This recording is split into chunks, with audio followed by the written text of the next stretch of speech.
A Alemanha tem uma industrialização tardia, mas com um processo muito rápido. Em fins do século XIX, já havia ultrapassado a França e o Reino Unido, e junto com os Estados Unidos, liderou os avanços para a Segunda Revolução Industrial.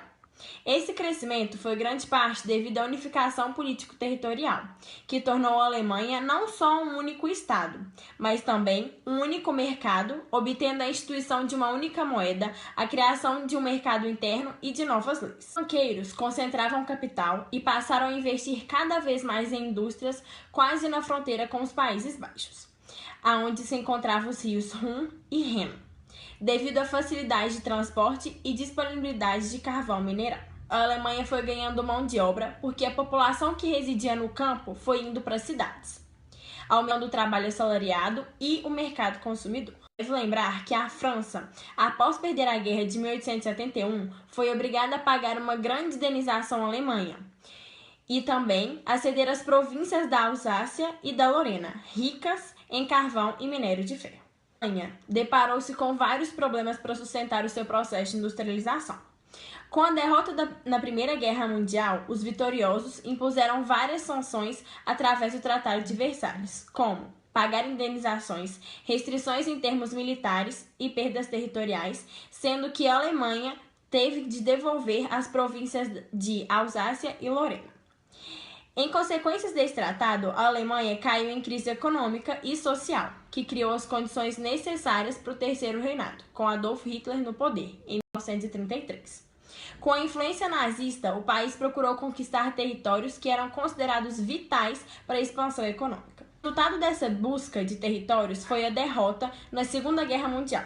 Os alemães tiveram uma grande destruição, maiores perdas territoriais e fragmentação política. Porém, a Alemanha mostraria que, mesmo tendo perdas territoriais, é possível um país crescer economicamente.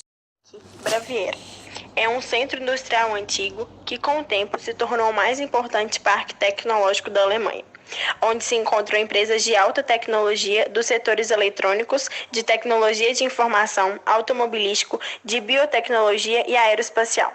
Alguns exemplos de indústria são Siemens e Robert Bosch. Chain Park, Renânia do Norte-Westfália. Nele se encontram mais de 70 empresas do setor químico-farmacêutico que atuam em pesquisa e desenvolvimento, produção industrial e prestação de serviços. Um exemplo é o Grupo Bayer.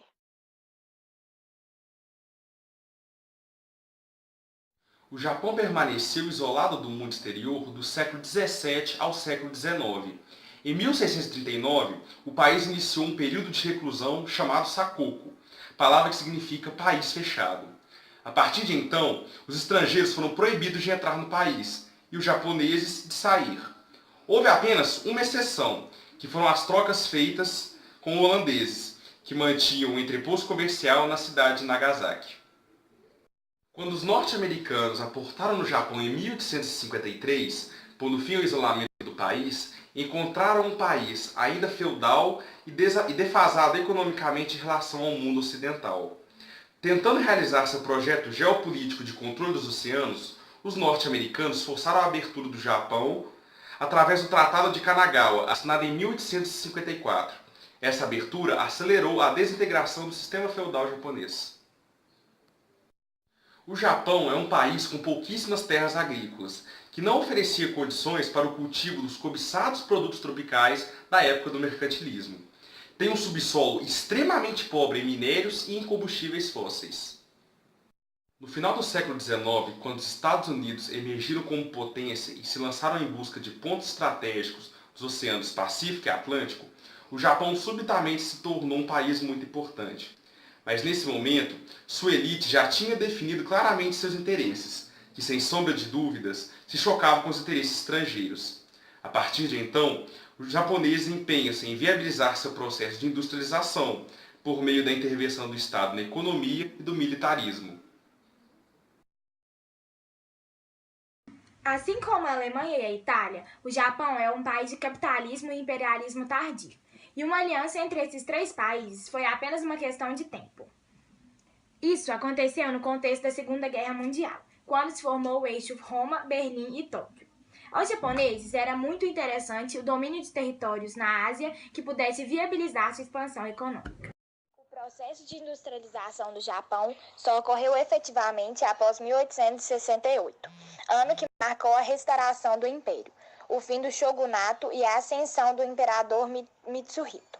Esse novo reinado, conhecido como Governo Ilustrado, estendeu-se até 1912 e foi marcado por políticas modernizantes do Estado japonês como investimento em educação universalizada e voltada para a qualificação de mão de obra, abertura à tecnologia e aos produtos estrangeiros. A Constituição de 1889 estabeleceu o imperador como chefe sagrado e inviolável.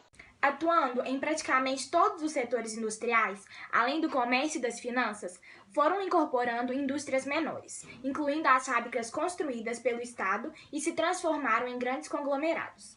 Como resultado dessa política modernizante, o Japão viveu um vertiginoso processo de industrialização. No entanto, o país enfrentava problemas estruturais graves, escassez de matérias-primas e de energia e limitação do mercado interno. Na tentativa de superar esses problemas, o Império Japonês aventurou-se em busca de territórios na Ásia e no Pacífico. Para atingir tal objetivo, investiu em seu fortalecimento militar. Essa política expansionista, porém, resultaria na quase total destruição do Japão, que saiu derrotado da guerra. O ataque surpresa à base naval de Pearl Harbor em 1941 deixou claro que os japoneses superestimaram seu poder militar. Eles precipitaram a entrada dos norte-americanos na guerra e acabaram derrotados por eles. Com o lançamento pelos Estados Unidos das bombas atômicas sobre Hiroshima e Nagasaki em 6 e 9 de agosto de 1945, o Japão não teve outra alternativa a não ser render-se. A assinatura da rendição foi o principal símbolo da superioridade tecnológica e militar norte-americana, e ao mesmo tempo o prenúncio à Guerra Fria, fiel aliado e aguerrido adversário econômico dos Estados Unidos.